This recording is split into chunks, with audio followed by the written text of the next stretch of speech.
Hey guys, it's Cataclysm here, and today I will be showing you a full uncut layer 2, including floor 1, floor 2, and how to get all the talents.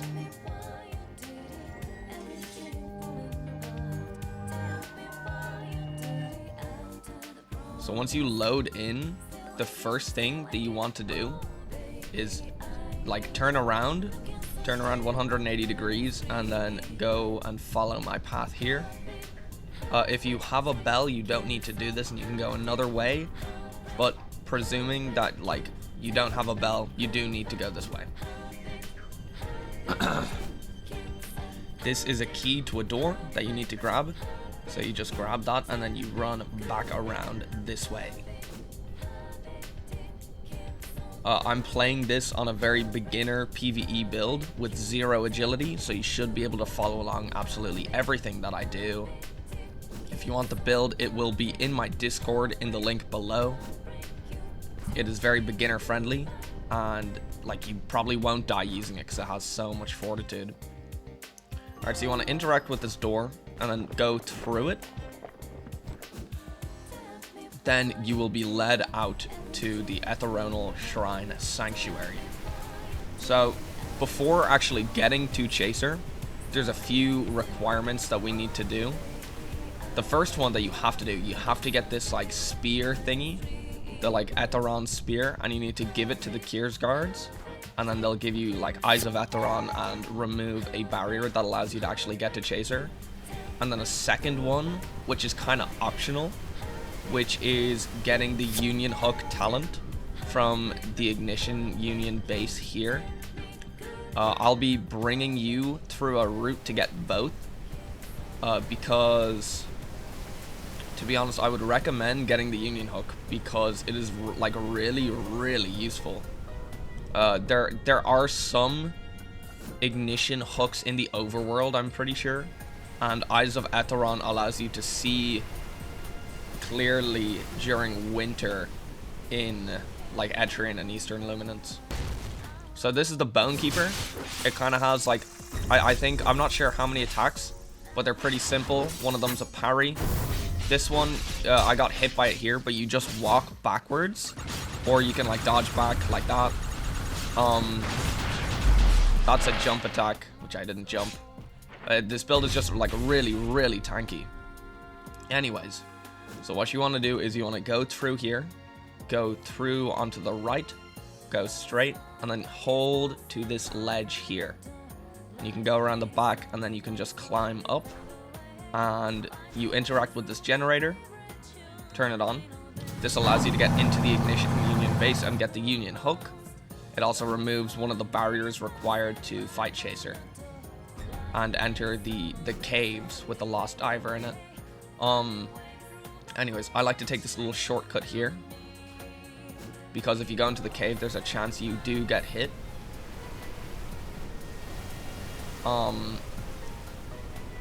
Yeah, now I'm going to show you the route to the Union base. There will be timestamps for all of this, so if you just skipped here, hello. Yeah, so you just kind of want to drop down here. You don't really take too much damage, and it's really recoverable. You walk in here. This is also how you get Arc Warder. You can also summon the Ignition Drill if you're too afraid to escape.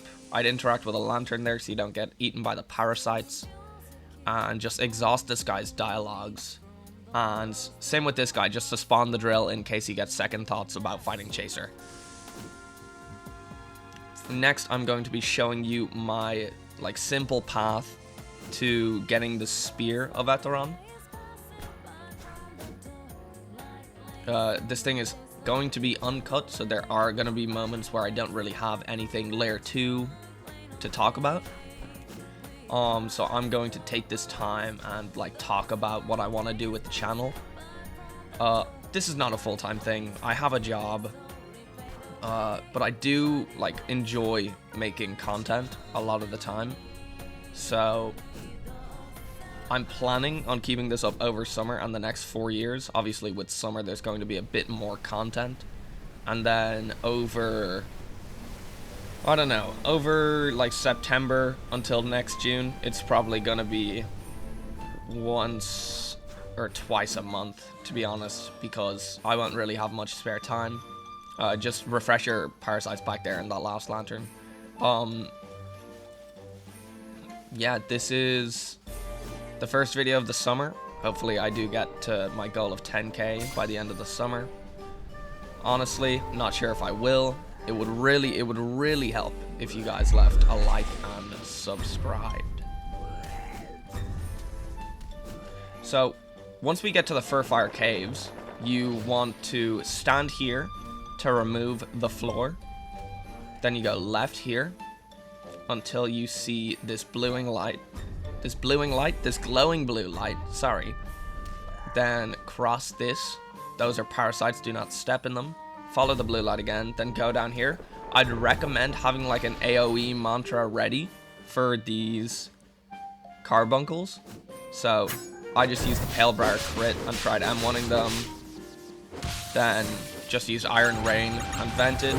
You can see how much like base damage this build does and how little it takes.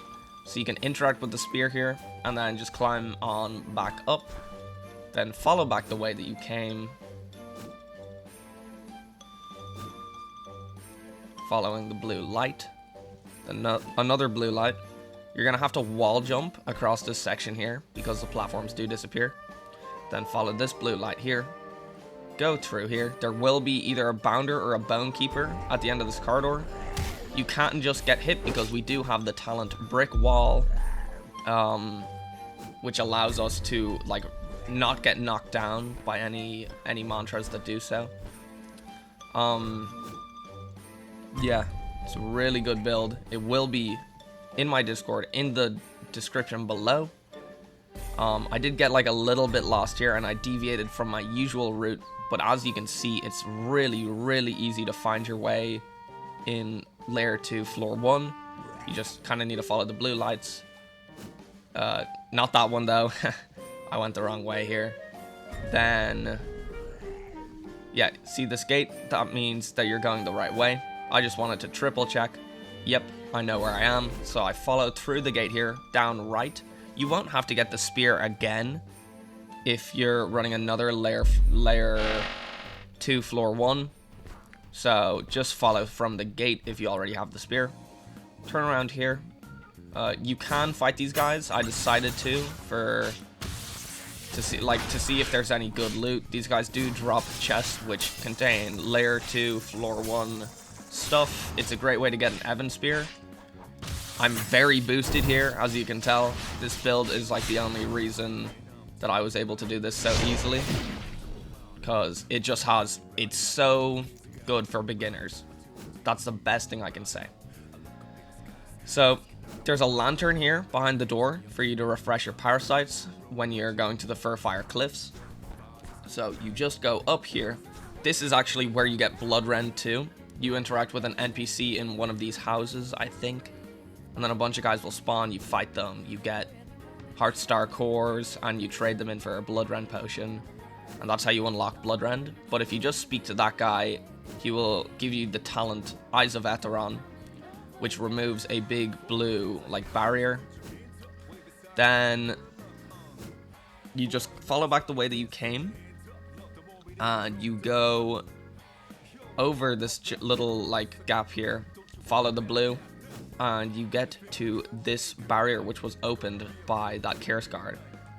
Or that Kierson, I don't know. Are they Kiersguards or are they Kiersons? Let me know in the comments below. Then this is the Bounder corridor, or like the Nest corridor, whatever people want to call it. I call it the Bounder corridor. I recently found this route actually. If you climb up on this wall, by the way, this is 0 agility, so everyone can do this. You can climb up here along this wall. This is where the deep drill would actually spawn. Yeah, if you climb up on this wall, you can skip doing like really annoying parkour. And I think there's a bone keeper down there. I actually went the wrong way here because this was my first time ever taking this route. See, I get a little lost here. But then I realized that if you go back down here, so this is where we were earlier, and you jump across here with a dash, you can just make it across. This is one of the bone keepers. I'd recommend just like waiting out this bone, and then just walking through here. a little bit of a dash too. Then you just climb up these ladders.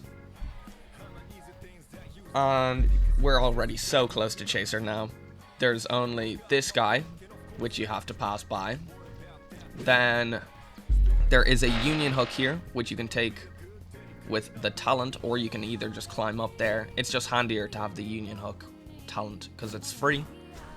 Then you just climb up here, do a little dash across, get on this ladder, and you are here at Chaser. I am probably not going to show you this whole fight. I'm just going to like show little clips of it because honestly, I kind of messed up on this Chaser. If I remember correctly, I don't think I did him very fast.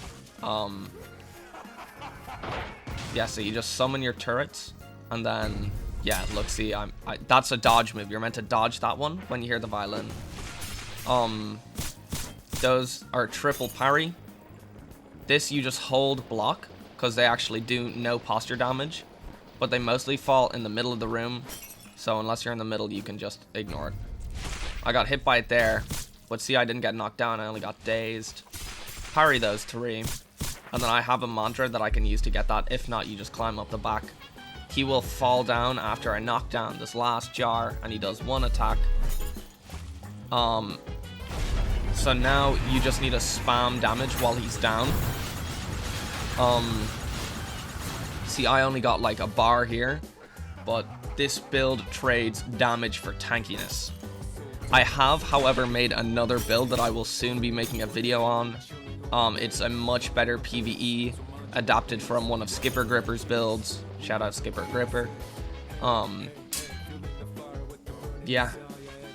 Other than that, there's not much more to Chaser other than his 2nd and 3rd phase. So you can see here, once he's down like a bar and a little bit, that he doesn't heal back up. He does this crazy laugh, the roof collapses, and a bunch of these pillars spawn. This is his 2nd phase. I'm not sure if I got to his 3rd phase here, but notice how every time he goes back up, he siphons a bit of health from the blood jars.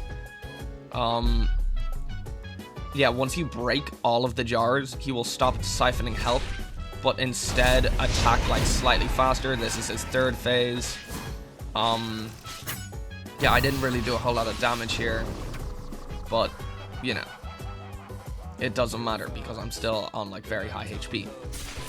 I'd recommend doing Chaser solo because I did it with my friend one time, and honestly, it just gets a bit confusing.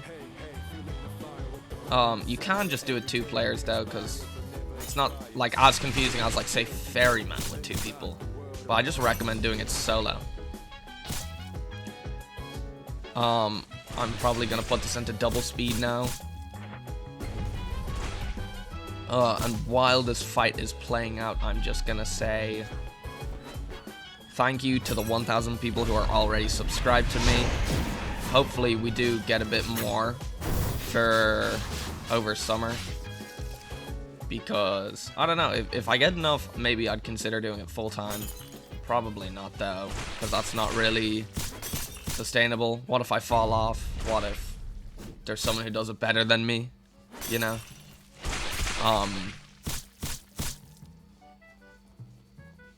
Yeah, I don't think this fight takes a whole lot longer. I think I get a good cycle here.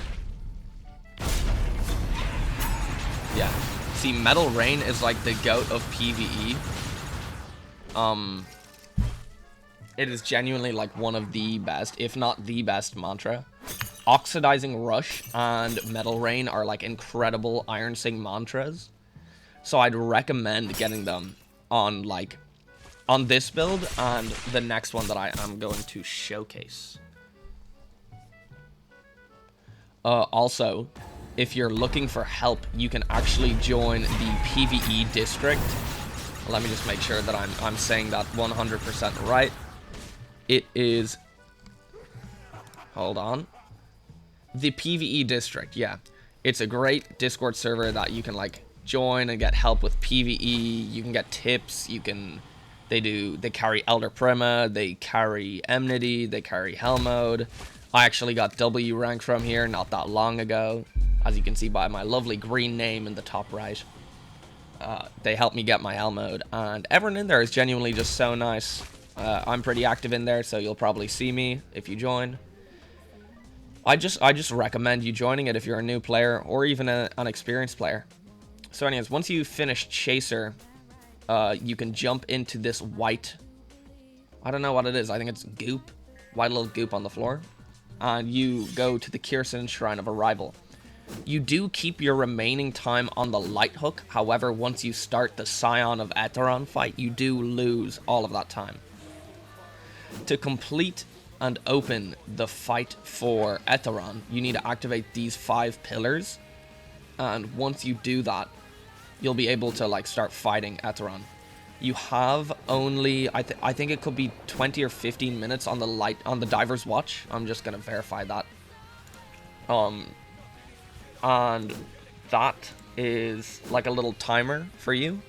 And when you run out of time, you have to like redo the whole city again. However, all of your activated pillars stay.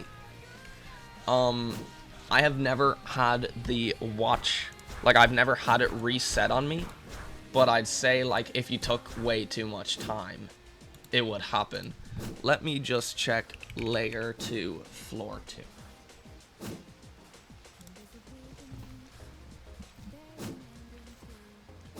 So the second layer,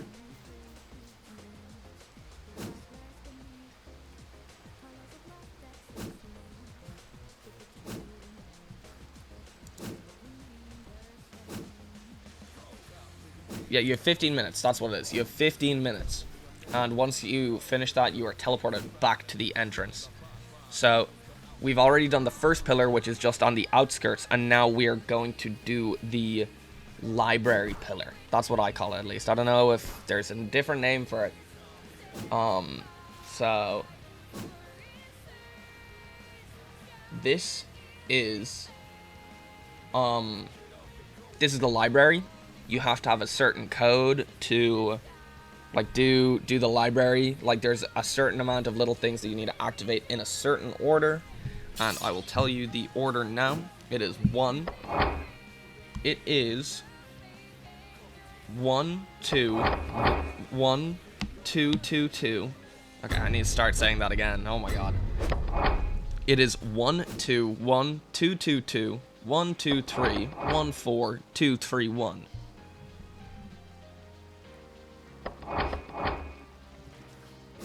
There will be these like Kirsguard brutes in here, but honestly, they're even slower than you, and you have 0 agility, so you can just run by them.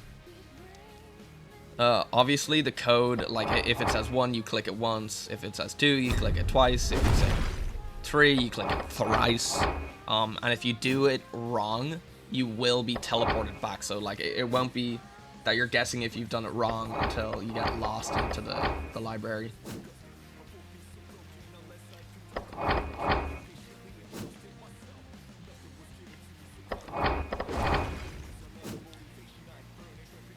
The brutes may be scary at first, but because you have brick wall and because this build just has so much health, they're not even scary.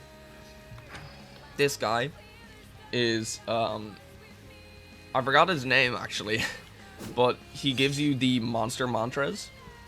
So, monster mantras, so you need to just talk to him, and he will, there will be 2 options. You need to say that you don't work for Klaus, you work for no one, and then you ask him for his name, and then he'll show up in the Castle of Light. So we are now 2 out of 5 pillars done.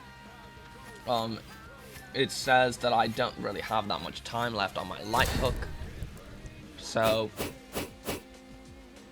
don't worry about it though. What I'd recommend is going as fast as possible until you get to the sewers, because the sewers is like low-key a scary place if you don't have a brick wall. Once you enter the city, there's usually actually a chest up there, but there isn't one there this time. You just need to climb this ladder after entering the city and turning right, going all the way down into the corner, then climbing this ladder.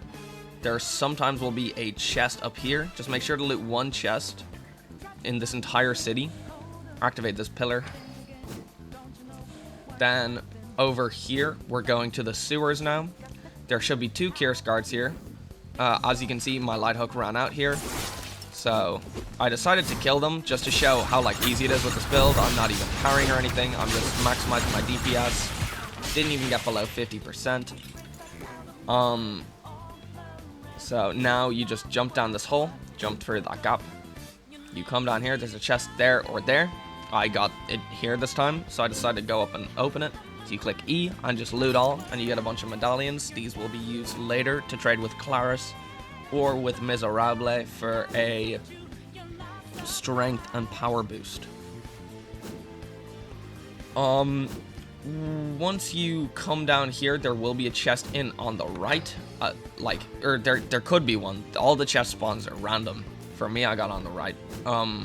And just activate this pillar. Once you come out though, there will be like a different variant of Curse Guard brutes who are like, they're kind of like invisible until you walk past them. There's like 3 of them in here, but low key you can just walk past them, like jump up into here and then just escape. Then you want to climb up this building immediately on your right. I have 0 agility. Everyone can do this. Unless... Oh, you might not be able to if you have that Hallowtide armor. They're like familiar knights. Anyways, you come to the outskirts of the city here. There could be chests up there on the right. But this is the last pillar that you actually need to activate. So... this one has a bunch of like divers around it. You just kill them. You don't really have to kill them. See, I started summoning something here. I think it's my turrets. Yeah. So these guys are really easy to kill. They do parry a lot, but they don't really have a whole lot of health. So look, if you just throw out like a crit like that, M1, like it's all fine. They don't really do a whole lot. Then you just, once you activate the final pillar, the whole city will like kind of start shaking, but like it's nothing to worry about. It's just the gate to Etheron opening, and this will let you know that, you know, you've opened all of the pillars, and you can check with the diver's watch like how much time you had. You can also activate the diver's watch like as you enter the city, but just because I've never ran out of time, I don't really bother with that. I'm now going to show you guys where Miserables is.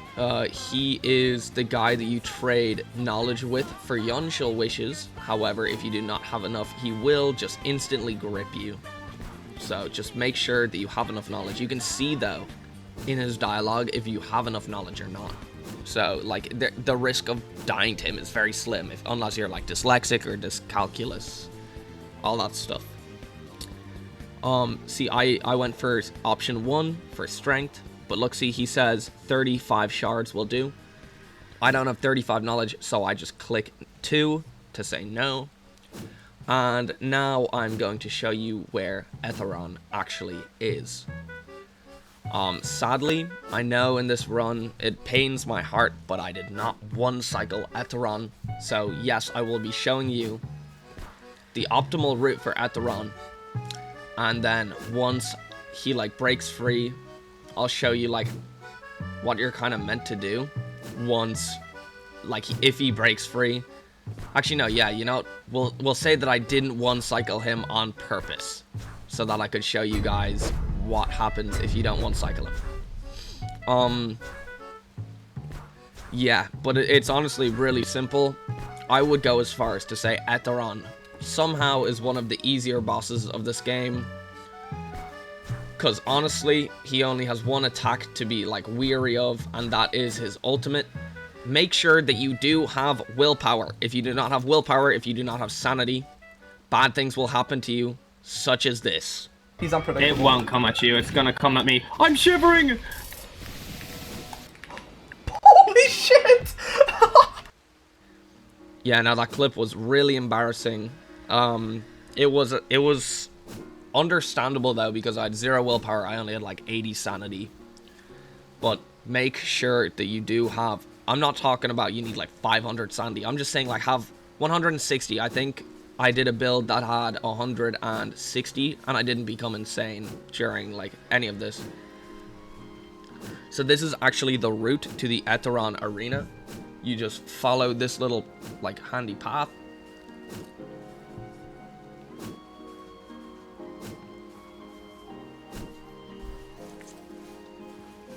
And once you get down here, you just have to watch out, because I know the path isn't very like normal when it gets down here. It was clearly just kind of like airbrushed in.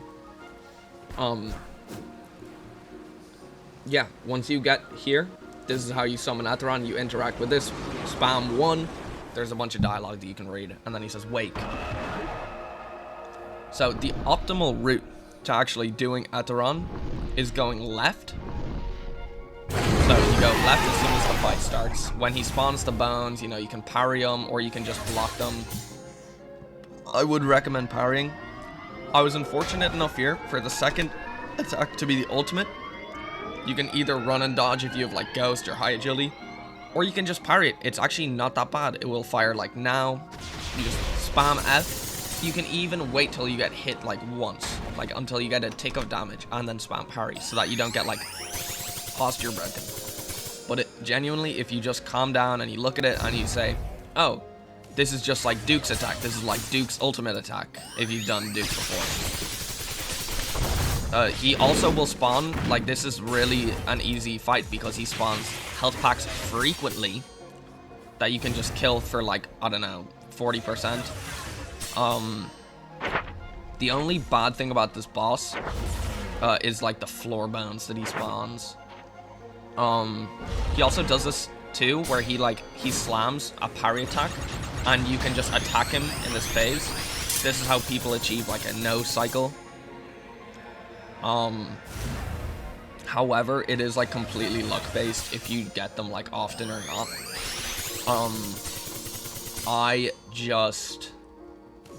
I think what I did was I locked him up twice just to show you guys. I also got the ultimate here again. Nothing to worry about. It just means that like there's gonna be no bones for the next 20 seconds. But yeah, as soon as you hear the noise end, it's like 1 second, and then parry, parry, parry, parry, parry, parry, parry. You don't even have to spam parry. I think you can parry like once every 3 seconds and use the auto parry frames. One thing I haven't tried is payback or prediction on this move, because I'm low-key like a bit worried if it doesn't work. I know it probably won't not work, but you know, can't be too safe. So on the 3rd floor, this is the most annoying one, because where the stairs starts, it's all very spread out. So you have to kind of like, you have to go left, and then you have to go all the way back and then go right. Like, it's just kind of annoying in general. So once you put in the 9 bones across the 3 floors, so like 3 first floor, 3 second floor, 3 third floor, he will kind of get locked into place. So you drop down to the 2nd floor. He did spawn bones here, which was a bit annoying. Hit me once. Then you run over to one of his arms and you just M1 it, spam mantras. Here I just used basic stuff like metal turrets, metal rain, metal armament, and I was just M1ing him, and I think I got him to like about a bar before he just, oh yeah, no, I had him really low. So when he does this and he breaks free from them, he will remove 1 bone from every single floor.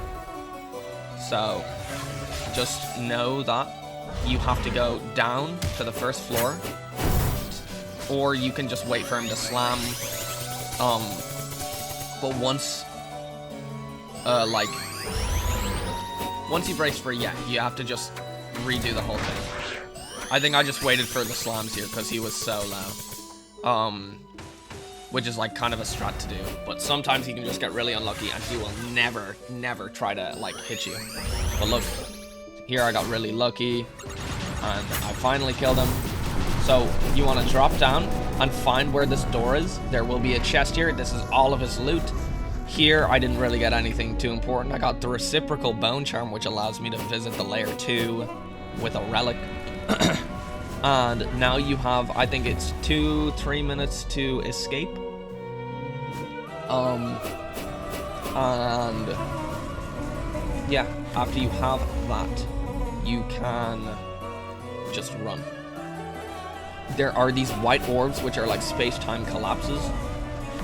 They do insta-kill you. They don't bell check you. You genuinely just die. It is the same as falling into the void. You just die. This sadly happened to me while I was fighting the Kirscar champion. Literally walked up to the Kirscar champion. He did the move where he slams his spear down and sends you on a shockwave back. And that flung me into one of these and instantly wiped me. So the bell I'd saved up just meant nothing.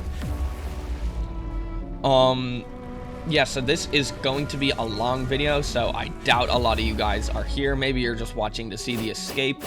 I will remind you, this build will be in my Discord. I would appreciate if you guys subscribed as well.